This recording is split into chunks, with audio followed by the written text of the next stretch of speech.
despair. Through traffic, just misses. And there's 2 seconds left in the power play. Barkov gets to it. It'll be knocked down. Bennett can have an empty net. He's going to hustle out in front, and he scores. Sam Bennett out of the box, had a gaping net, took it in the corner, and it's 5-3 Florida with 53.4 seconds left here in Game 5. Well, hi, everybody. It's been a minute. It's Adam Gold here on the Canes Corner podcast. We are brought to you by the Aluminum Company of North Carolina.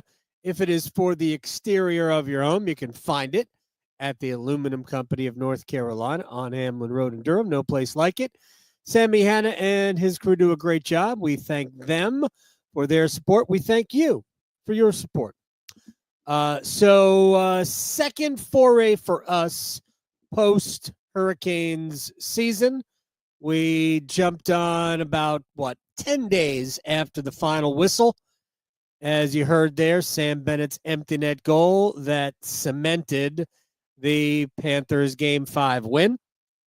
And this is our second trip, and we're going to get into more specifics today about not only the types of players, but even some specific players, some of which I would be really keen on, others that I have heard others express some interest, some inside the business, and a lot of fans. We're going to use some of your suggestions, if you will, and we'll head to the chat, and we'll see what y'all have to say at some point. So we'll be here about 30 minutes, and we'll go through some names and some concepts, if you will, knowing that the Hurricanes have about $30 million to spend.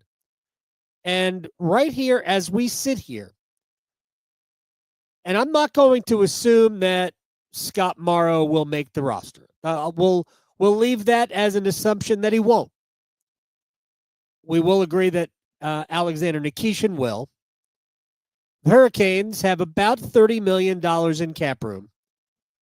There is one forward, one defenseman. That's it that need to be signed.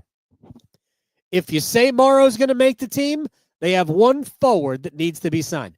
They have 11 forwards, 5 defensemen, and 2 goalies signed. Now, Carolina probably end up carrying 22 or 23 players, even though last year for the entirety of the season, they carried just 21. Carried one extra defenseman basically all year. But my guess is that because the salary floor is going to be a factor, and I do think Carolina is going to carry extra forwards this year for a lot of reasons. Even if they go to 23, man, there's not a lot of team players that need to be signed, and they've got about $30 million to spend. So good luck. Eric Tulsky said they're going to try. I don't think they're going to succeed, but unless you trade for McDavid, in which case, yeah, there you go. All right, couple of things I want to get to. First, here's hoping that the Nashville Predators make the Stanley Cup Finals, not because we love Brady Shea, but because if the Hurricanes get to the Stanley Cup Finals and they meet the Nashville Predators, well, we all know it's a win. Why do I say that? Eric Holla back with Nashville. Holy cow. Nashville, you had him once. Why do you want him again? Actually, Hall is a good player. Good player. Had a rough interpersonal stretch here. We'll just call it that. But again, a good player. And he goes to Nashville. Nashville and New Jersey swapped some things, and there you go. All right, so the title of this is, trying to catch the Panther by the tail. How does Carolina get from where they are to where Florida is? And to me, there are a lot of different ways to look at this. You could say that these are all the areas where Carolina just falls short, isn't good enough. But I think it is important to recognize this. It is my opinion I don't have to be right, but I think I am, that we are looking at a Florida Panthers team that is historically great. Even though it has only been 3 seasons for this core group after the trade of Matthew Tkachuk with Paul Maurice as the head coach, with this souped-up version of Sam Bennett headed into free agency, that a team with had a bunch of offensive firepower that then decided to play like the Hurricanes, because they do, that has now parlayed Hurricanes hockey into 2 Stanley Cups and a berth in another one. And I believe this is a historically great team. I think it's the best team of the salary cap era, going back to the 2005-2006 season. Carolina, of course, won that first Stanley Cup. But you had, there were back-to-back titles for Pittsburgh, with Crosby and Malkin, Letang, and others. And you, obviously, this Florida team is the other team that has gone back-to-back. You had 2 titles in a 3-year span for the LA Kings, right? You had 3 titles in a 6-year span for the Chicago Blackhawks, and you had back-to-back titles for Tampa Bay. So there are now, 5 teams that can lay claim to being the best team of the salary cap era? Blackhawks won 3 times. I think this Florida team is better than all of them. I really do. Based on how they play, based on who they've got, based on what the strength of the team is. They have everything you could possibly want. They can beat you any way you want to be beaten. Do you want to play an up and down game? They can do it. You want to play a physical, grinded out game? They can do it. You want to let defense and goaltending handle it? They can do it. So when we talk about where does Carolina fall short, keep this in mind. As has been proven now over 2 consecutive years, everybody falls short of this Florida Panthers team. Now, here's the mission. How do you get close enough to where when you meet them in a series, and I'll tell you right now, we're going to see it again. Hurricanes, Panthers, Eastern Conference Finals next year. Going to see it again. So when we get to that point, how do you get close enough to them to where it's not a fait accompli? Just remember 2 years ago, or I guess it's now 3 years ago. I don't even know. 3 years ago, the first time these 2 teams met. It was a sweep for Florida. That sweep was a much better series than this 5-game gentleman sweep. That series back in 23 featured a 4-overtime game, an overtime game, an almost overtime game, and a 1-0 game. Hurricanes could have won all 4 games. Probably should have won the first game. Set Jarvis off the crossbar with Bobrovsky down and out in the first overtime that would have given Carolina the first win. So that was before Florida just turned it up a notch, right?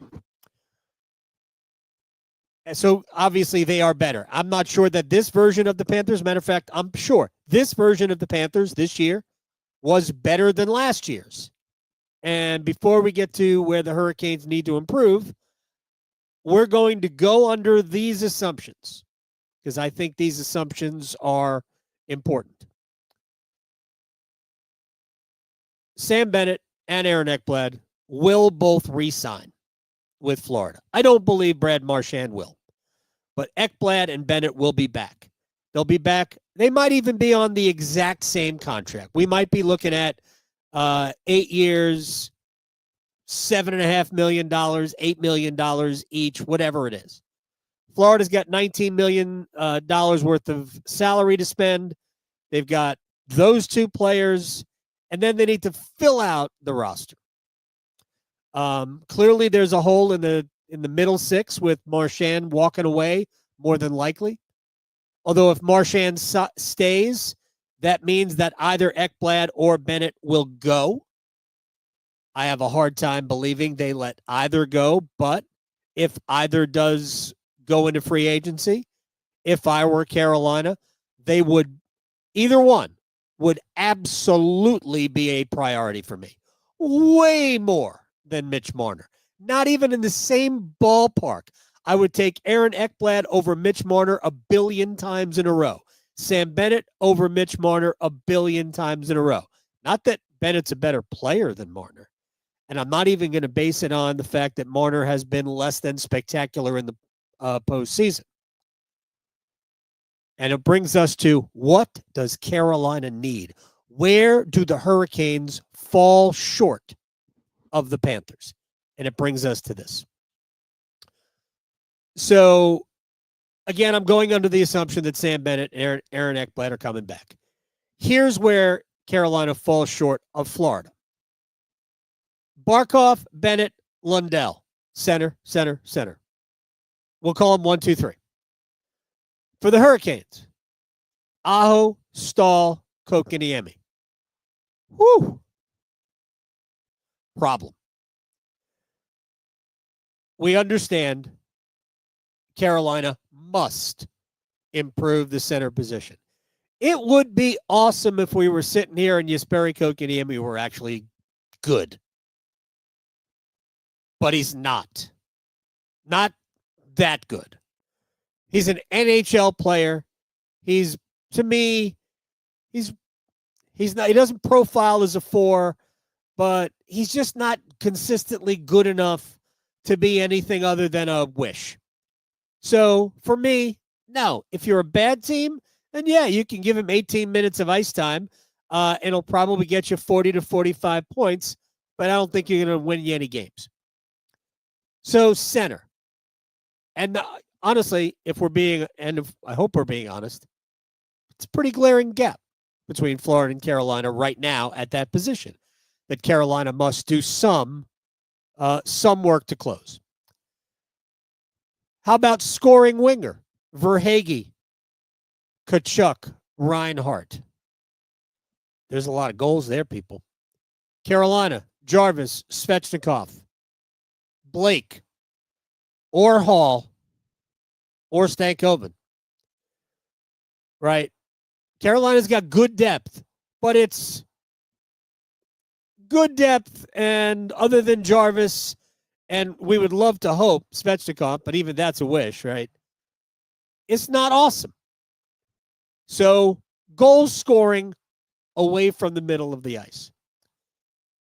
And then if you look, let's let Forsling and Slavin cancel each other out. They're almost mirror images of one another.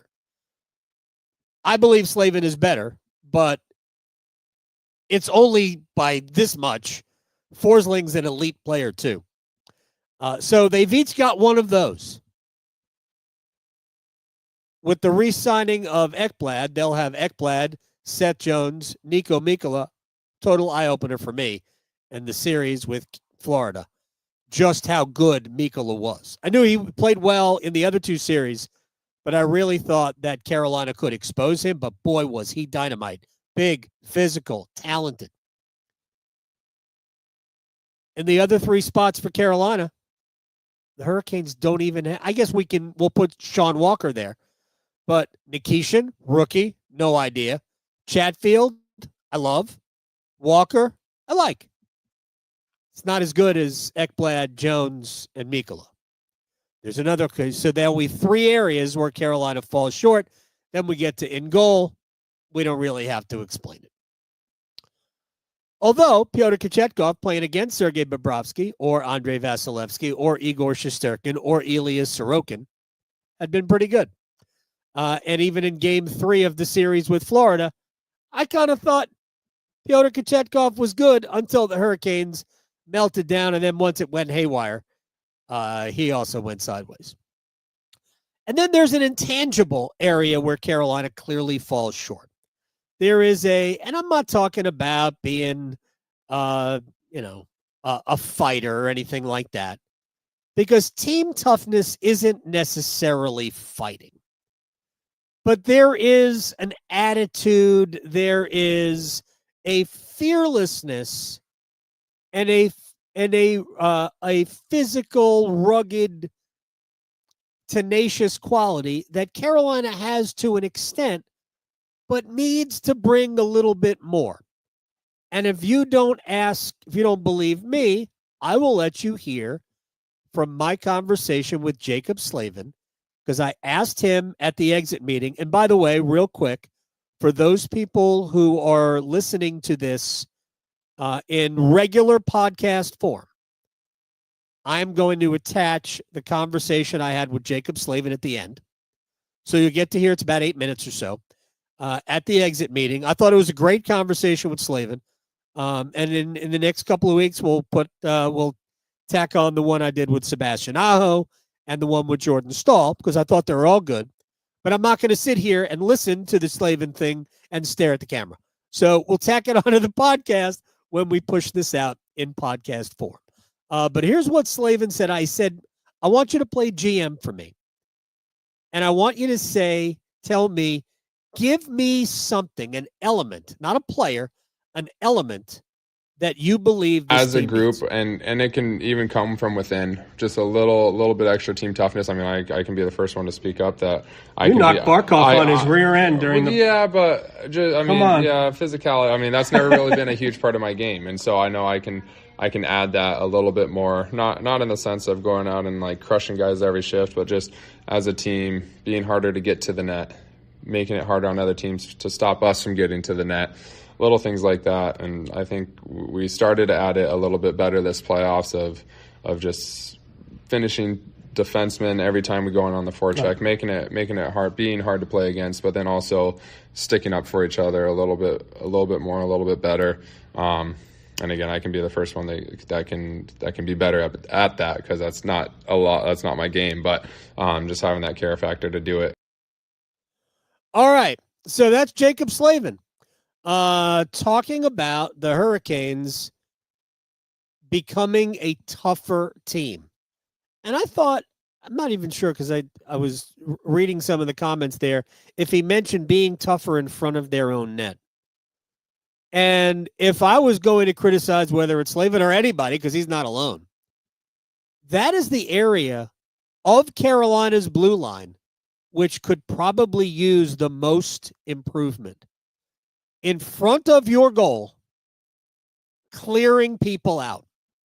If you go back to the beginning of the Florida series, or whenever Carolina has had trouble scoring, and whether it's in pockets during the season or even in the postseason, in general, those teams that Carolina's playing and having trouble with, they pack their defense in and they keep Carolina away from the middle of the ice. Part of Carolina's offense is shots from distance or shots from strange angles with bodies in front, creating a screen and getting the rebounds. But if defensively, if they don't allow you in there, it's hard to do either of those things. And Carolina, at times, we see, for instance, if we go back to that game 5 that Carolina started with a 2-0 lead thanks to a couple of Sebastian Aho goals, what was the first goal that changed the game? It was a Matthew Tkachuk net front, even though he was sort of off to the side a little bit, but a deflection goal on the power play on a very, very bad penalty taken by Kochetkov. So avoiding those situations, being able to be more physical in front of your net to force guys away. Anyway, I just thought it was interesting when I asked Slavin, an element he would add. He didn't say goal scoring. He was like, we need a little bit more of that. Maybe that comes from your last impression being the Florida Panthers, who I've already seen in the chat. People agree. Historically great. I think forget who it was, best team he's ever seen. Well, I remember the Islanders teams of the early 80s. That was the team I grew up watching. This Florida team reminds me of that team. And I'm not even talking about player for player, because there is no bossy. Reinhardt's a great goal scorer. There's nobody on this team like Mike Bossy. Nobody. One of the greatest goal scorers in the history of the sport. Trottier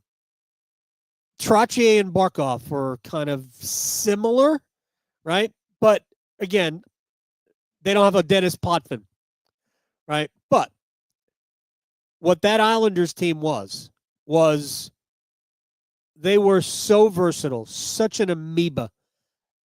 However it is you wanted to play, they were cool with it, and they were going to beat your ass doing it. If you wanted to play a physical game, they got it. They're here for it. If you wanted to play a skating game, man, go back and watch Bob Bourne skate. Go watch the Sutter brothers, Brent and Dwayne. Brandon, our old Hurricanes friend, Brandon Sutter. His dad, Brent Sutter, was actually my favorite player as a kid growing up. Other than Bossy, everybody's favorite player was Bossy. I'm telling you, that Islanders team was as good a team as I have ever seen. And this Florida team reminded me a lot of that one. Just for our stations going down the line, we will go longer than 30 minutes because we've already gone 2/3 of that, and we haven't even gotten to players yet. So, that is just the physical, the toughness, the edginess is an element that I think Carolina needs to add. All right, let's kind of go through some players.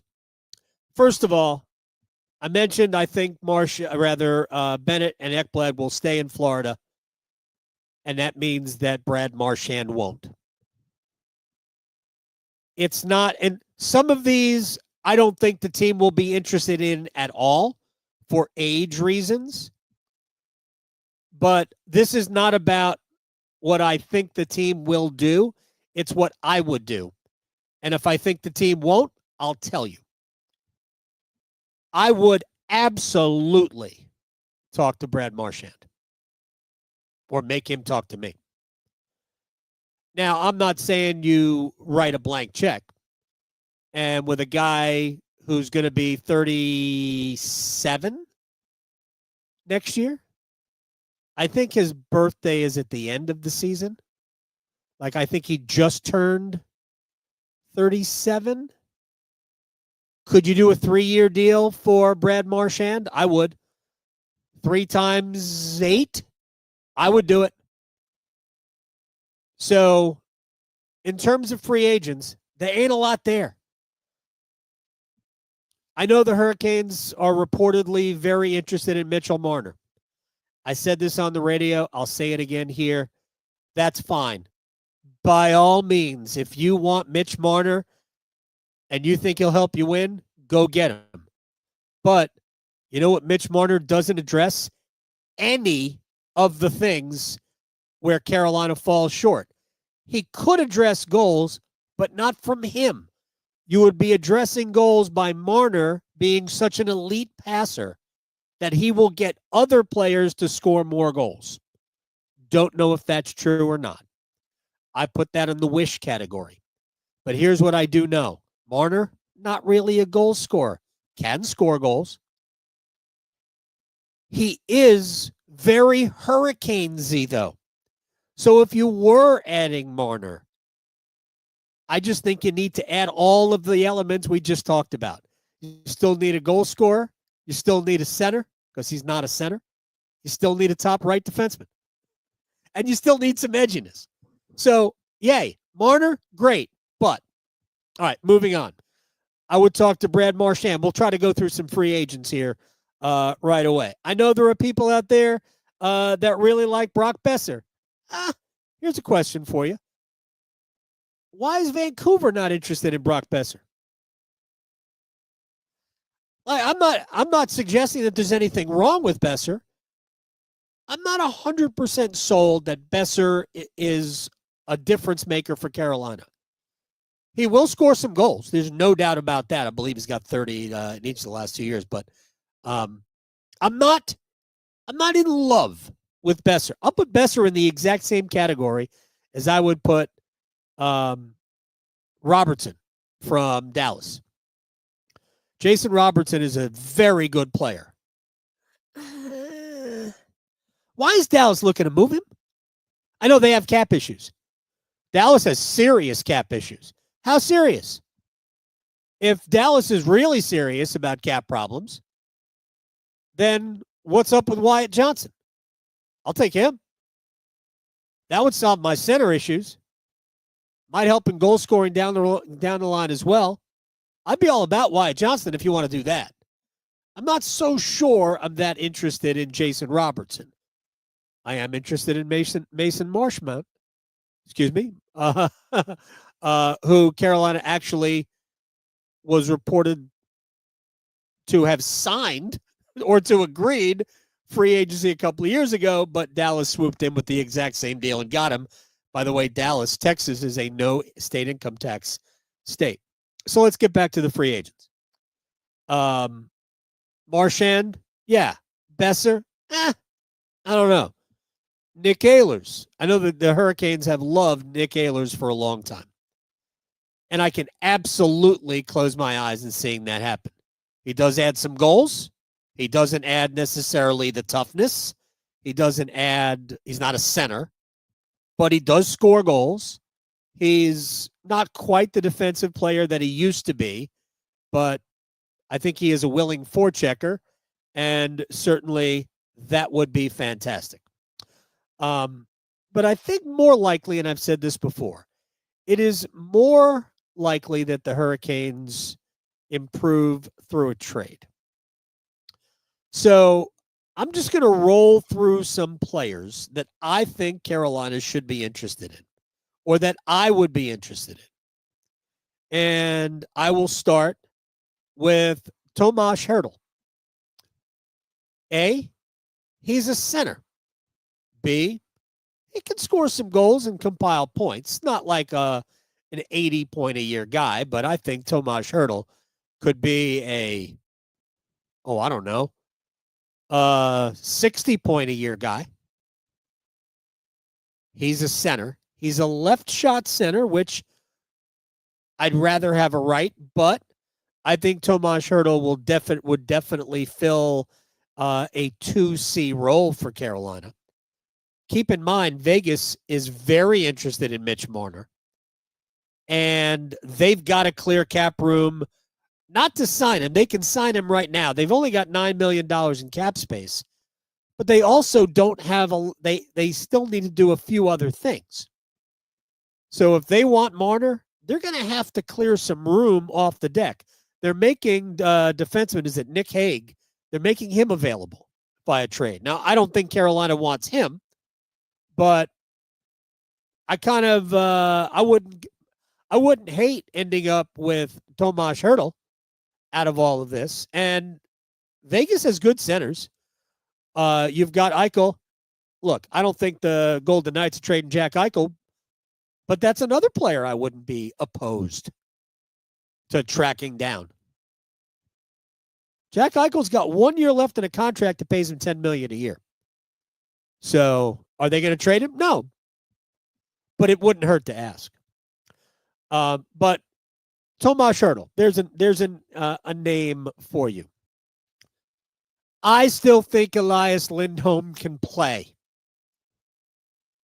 Did he have a good year this year? No. Did he deal with some injuries? Yes. Is he the 80 to 90-point guy he was 4 years ago, playing in between Matthew Tkachuk and Johnny Gaudreau? No. But can he be a 55-point guy, play in all situations, win nearly 60% of his faceoffs, play in the middle of the ice, play with a little bit of edge? Yeah, he can. 6 more years at $7.75 million. I'd do it. I would do it in a heartbeat. The organization, though, will not. But I think Elias Lindholm could help.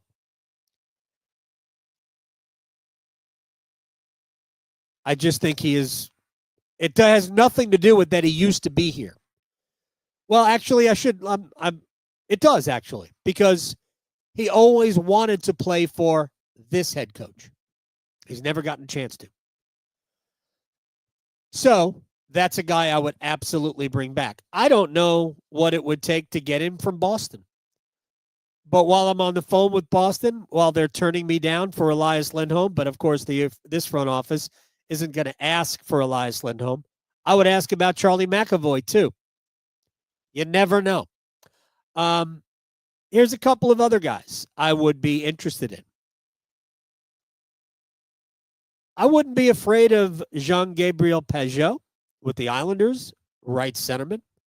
Good face-off guy, can kill penalties. Can also slash Teuvo Teravainen on the wrist and have him out for 4 weeks of playoff action. 1 year left, $5 million. I don't think Pageau would be a terrible addition to this team. He's not great, but he's a very solid defensive-minded center. It's also not huge, but here's a guy I would consider. Ain't my first choice. I'm kind of bouncing all over the place here in terms of who I would rather have. And so let's get to Shane Pinto. I think Shane Pinto should be an option for Carolina. He's young. He's 24. He's a right shot center. He can absolutely win draws. I think he's a good player. I think he can play with a little bit of edge. And Ottawa's got some issues at center. They've got Stützle. They've got Dylan Cousins. And then they've got Ridley Gregg, who, frankly, is probably better than Pinto. He's been playing the wing, but they could easily move him back to the middle because he was a center and make Shane Pinto available for the right package.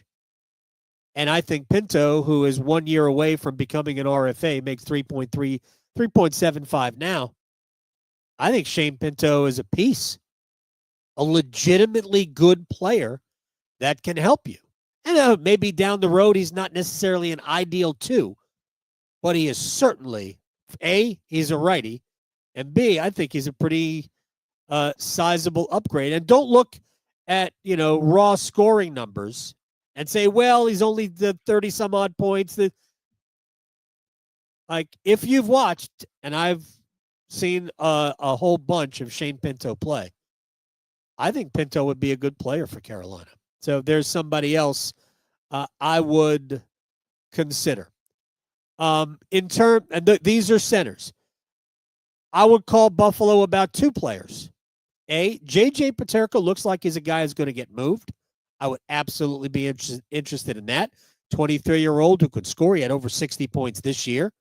I think Paterka is a big body who can play. He's a left shot, but he's a winger. Don't care if he's lefty or righty. Frankly, Carolina's pretty right-handed when it comes right now. With Stankoven and Blake and Jarvis, they're pretty good on the right side.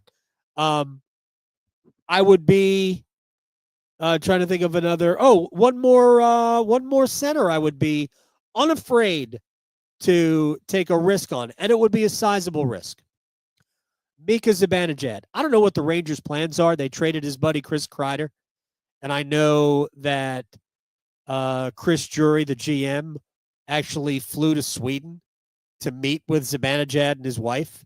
And I don't know if that was about, hey, you're part of the rebuild. You're part of the reconstruction of this Rangers team.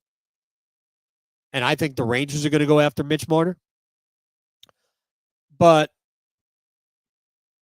Zibanejad, I see this past year as a complete fluke. I think he can still play, but here's why the organization won't do it. I would applaud them if they did, but here's why they won't do it. He's got, I think, 5 years left at $8.5 million. He's already 32. And they don't want to take the risk that last year wasn't a fluke. Last year was the beginning of the end. And I get it. I wouldn't be critical of them for not. But man, we're not that far removed from Zibanejad being a point-a-game guy. It's hard. I have a hard time believing that it happened so quickly. So I think that last year was, hey, the Rangers stunk as a group. They stunk in the back. They weren't even that good in goal. and they stunk all over the ice. It wasn't just Zibanejad. It was Kreider. It was Lafreniere. It was the whole kit and caboodle. And look, they're even moving Keandre Miller. They're looking to move Keandre Miller. I think he's going to be excellent. If Carolina, had a need for a left defenseman, who knows? Maybe they do. I'd be interested in that too. But I would absolutely not hesitate at all to take a chance on Mika Zibanejad. So they've already proven they'll be bold. Mikko Rantanen. This would be bold, but this would come with a lot of risk. And I have no idea. But I think that if Zibanejad were willing to play Carolina Hurricanes hockey, the Rangers don't play the same style as Carolina. If he were willing to play it, I think the energy would be noticeable from him. I think it would work. But again, I'm telling you, the organization's not going to do it. Let me get to a couple of options on defense, and then we'll run through some questions that some of you have already posed. Some I think would be interesting, and some I don't.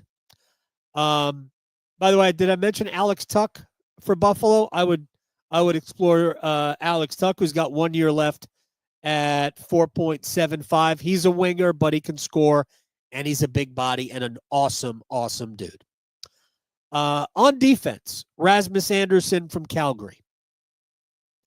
1 year left in a deal. They're having trouble in Calgary getting a long-term extension worked out.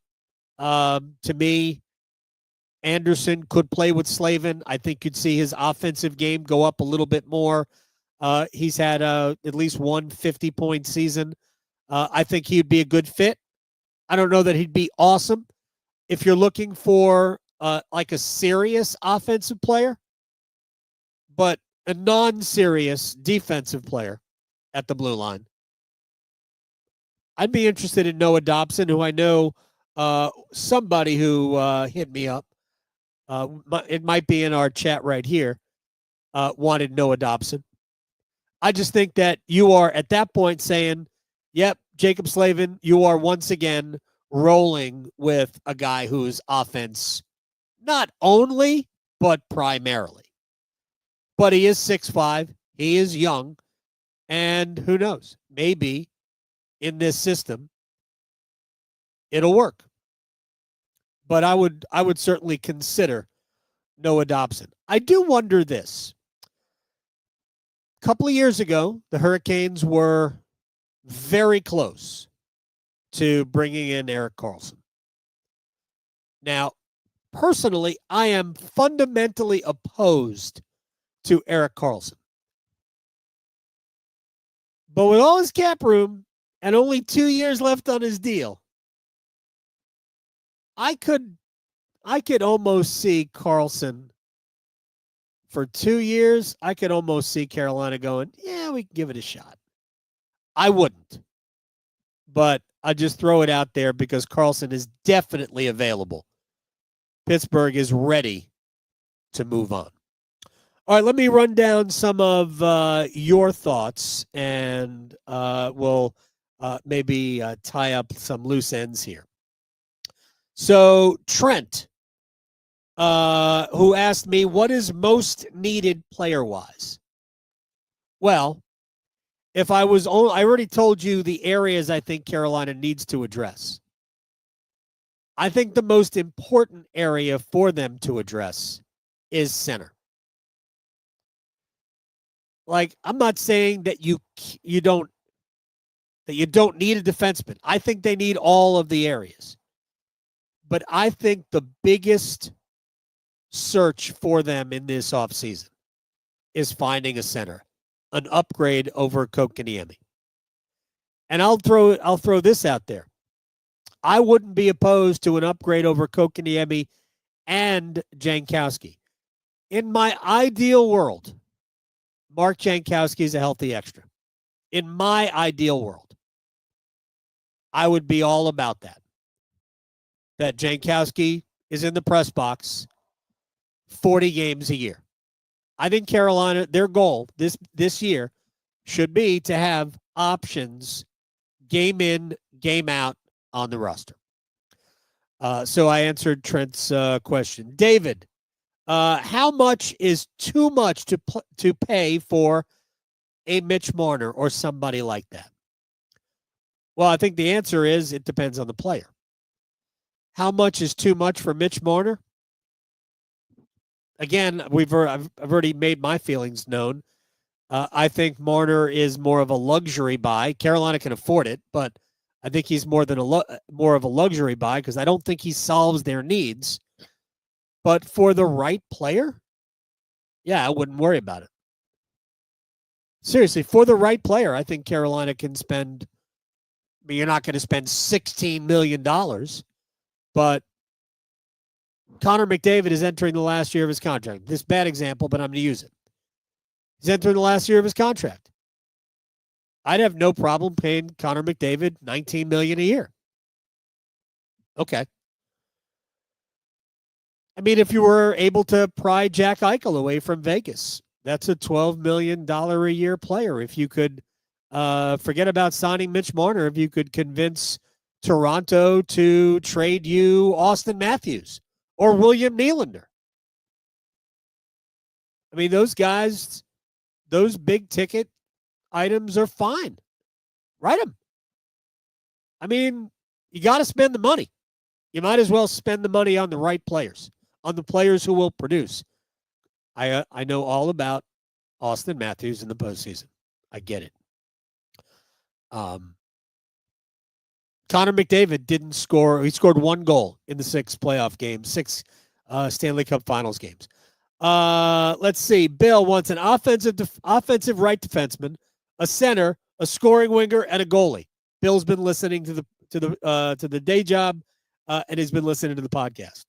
Other Bill, Rasmus Anderson, Tomas Hertl, Wild Bill Carlson. I mentioned this in the radio yesterday. I don't know if Vegas wants to give him up. They probably don't. But he's only got 2 years left in the deal, $5.9 million a year, and he's absolutely center, but he's a left shot center. But I'd take him. All it seems like a lot of the centers who might be available are left shots. And then Bill also mentions Nick Ehlers with a side of Mason Marshman. And yeah, physical game. I don't think he's quite as good as he appeared when Carolina thought they had him after a season with the Florida Panthers. Joe Pack. All right. So I was waiting for this, and then we're going to go to the chat here, and I'll run through some of the questions. Tage Thompson from Buffalo. First of all, who wouldn't want Tage Thompson? Like, he's essentially 2 people, and he can score 40 goals. I can't for the life of me, especially since he's already signed to a contract, I can't for the life of me figure out why Buffalo would trade him. Why would you trade your best forward if you didn't have to? They don't have a cap issue. They're looking to change the focus, the makeup of the team. I just don't see why you would trade Tage Thompson. Now, if they were willing to do that, then there's nothing I wouldn't give up, basically, for Thompson. So, but I don't think they're giving him up. So, could they give up things around the edges? Yeah, I do. I believe they would. Like, they're obviously making J.J. Paterka available. I think they believe he's going to be a problem to sign. 23 years old, and he's a restricted free agent with arbitration rights right now, which, I don't know, might turn him off to Carolina. But, yeah, I don't see the Buffalo Sabres trading Tage Thompson. It seems crazy to me. It's like, why don't you just go get Kirill Kaprizov from Minnesota? By the way, they have a good center, Marco Rossi, but he's small. He lit Carolina up. I think both games Carolina played the Wild this year. But I just don't see Tage Thompson being available at all. And by the way, some of these players that I've already brought up, I'm not sure any of them are available. I'm not sure Elias Lindholm is available. Really not. All right, let's run through some of the comments on the chat. Let's see. Blind Perception wants a goalie. It's not a great goalie market. I know everybody's in love with John Gibson. Nobody seems to be trading for him, so I'm not sure. It's been so long. Although Gibson apparently was a good player this past year, I'm not opposed to it. I've said it before. I think Carolina needs an upgrade in goal. I've also said that Carolina's most improved, biggest area of improvement will likely come from within. And who knows? Talk to Rod Brindamore about it. If Kochetkov could eliminate the bad goal, and he said it, if we could eliminate the that can't go in goal, then they would have just improved goaltending. So to me, and we'll find out, I think, in the first month of the regular season, maybe the first 6 weeks, because Anderson's not going to be a game in, game out goalie, not during the regular year. As a matter of fact, if I was a wagerer, and I'm bad at it, I would wager that Kochetkov would make more regular season starts than Anderson, even if Freddie stays healthy. I just think that the whole plan is to keep Freddie available for the playoffs, unless Kochetkov demonstrates that he could get the job. But if the Hurricanes could upgrade, then they should do it. I just don't know who is available that is an obvious upgrade. And Gibson may be. Is Dan Vladar an upgrade? He's available. So I don't know what they're going to do in goal. I really don't. Right now, I would say it's going to be Kochetkov and Frederik Andersen, and you can have your Frederik Andersen opinions. I thought Freddie played really well in the playoffs. Again, I do think that there was a wearing down factor, and while there wasn't necessarily room to be critical of Rod for overusing Freddie. I got it. I do think Anderson can't play as much as he played this year, last year in the playoffs. I think it honestly, I think it catches up with you. Let's see. Samuel wants Lindholm. Preach to the choir. Nick Schmaltz from Brendan Theory. I think Nick Schmaltz is not what Carolina needs. I've been saying this for a long time. I've watched them play. Now it's Utah. I don't ever see him make an impact in the game. I think we're looking at a spreadsheet and we're saying, oh, look, he scores this many points. Not for me. I've seen him either when Carolina's playing or when I watch games around the league. I think Nick Schmaltz is just a stat sheet. I have no interest in Nick Schmaltz. I do not know if the Hurricanes have an interest in Nick Schmaltz. Blind also says we need bleeps. Yeah, they do. Preferably bleeps that can play, or just people with bleep tendencies. Jerry wants Brady Shea. Yeah, I actually want Brett Pesce back, but I'd love both of them. Brenda's like, Eichel is getting a lot of these players are not available. Relax. Just Chris says Morgan Geekie would be on my list. Morgan Geekie has developed into a good player. He's big. He's right-handed. Center. He's not a great center, but he certainly produced a lot of points at Boston. But I don't think he's what Carolina needs to bridge the gap. I really don't. I think he really profiles more of a 3C, but he is a good player. Should the Hurricanes consider trading for Leon Draisaitl? Yes, they should. They should also consider trading for Connor McDavid and Nathan McKinnon. And while we're at it, let's get Martin Necas back. By the way, Necas could get moved by Colorado this offseason. Vinny Trocheck and Erik Karlsson. I said this about Karlsson. I want no part of Karlsson, but the team was interested in him a couple of years ago. Trocheck, I would love to have back. My intel is that the Rangers love him and have no interest in giving him up. But again, since we're doing the exercise, I wouldn't be against asking what the Rangers would want in return for Vinny Trocheck, who I absolutely loved. Let's see. Kasperi Kapanen. I didn't understand why Chris Knobloch made him a healthy extra in, what was it, game 5? I didn't understand that. Why are you playing Jeff Skinner ever over a guy who plays with energy and pace and physicality? Jeff Skinner did nothing. Absolutely did nothing. Let's see. Travis Sanheim. I think that's an interesting one because, and this where Billy said Noah Dobson. Appreciate Billy. Sanheim's a good player. I don't think Philly's giving him up. But again, you never know who's available. That's why when I said earlier, when I was talking about Elias Lindholm,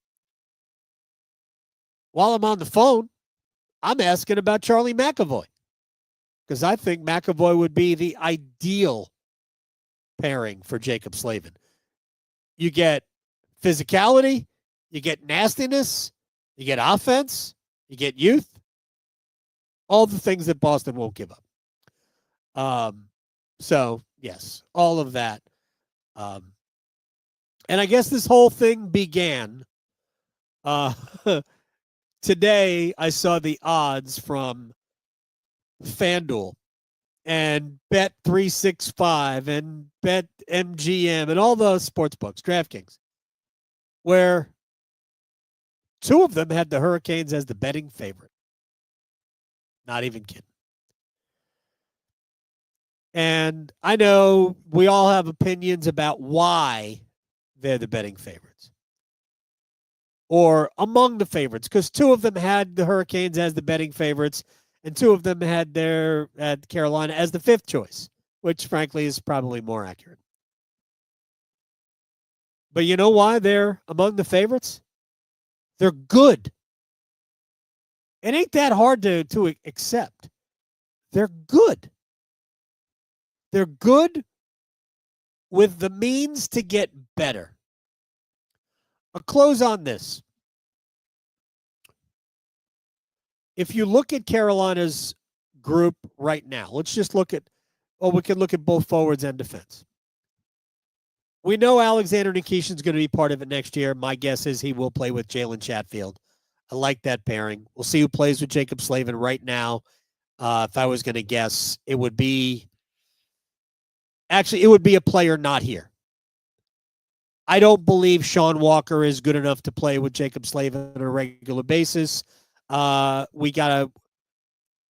have to think bigger than that. I mean, I don't even know if Mackenzie Weegar is one of those players. Calgary's going to make somebody available. The Hurricanes have not yet discussed Brent Burns. The head coach loves Brent, loves him for a lot of reasons, respects him as a player, thinks he's a good player, thought he was good this year. I do too. But I think we all understand that Brent can't be, and I think the head coach understands this too, that Brent can't be a 22-minute a night top pair right defenseman. Can't be that anymore. So Carolina's got to get better in that area. And we discussed some of the ways they could do it. But if you look at Carolina, especially the forward group, Aho with Svechnikov and Jarvis, whoever the second center is, let's put a little parenthesis here, 2C.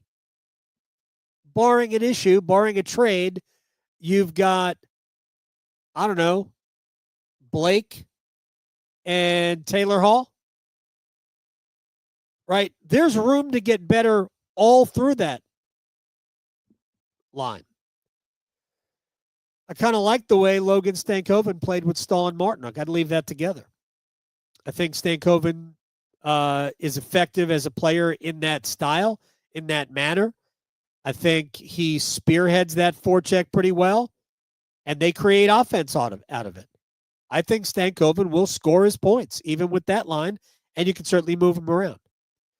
But as good as I think Jackson Blake is, he's somebody I would make available in a trade. I would trade Bradley Nadeau. I would trade Scott Morrow. I would make these guys available. There's a lot of guys I would consider moving because Carolina's just got to be a little bit different. There's a lot of the same for the Hurricanes. Somebody said, I would trade Blake before I would trade Nadeau. And I agree. Probably not for the same reason that you would do that. I think you would get more for Jackson Blake right now than you could for Bradley Nadeau. I think we've seen Jackson Blake at the NHL level. We've seen, boy, he's a good player. Good player. And think about, being just short of a 40-point guy this year. And think about basically for 2 months getting almost nothing while playing well. I think he'll be a 50-ish point guy soon. And who knows what happens as he builds strength and understands the league and gets just better at what he does. So I said this during the season. My opinion is that Jackson Blake offensively was ahead of Seth Jarvis at the same point. As a rookie, Blake ahead of Jarvis offensively.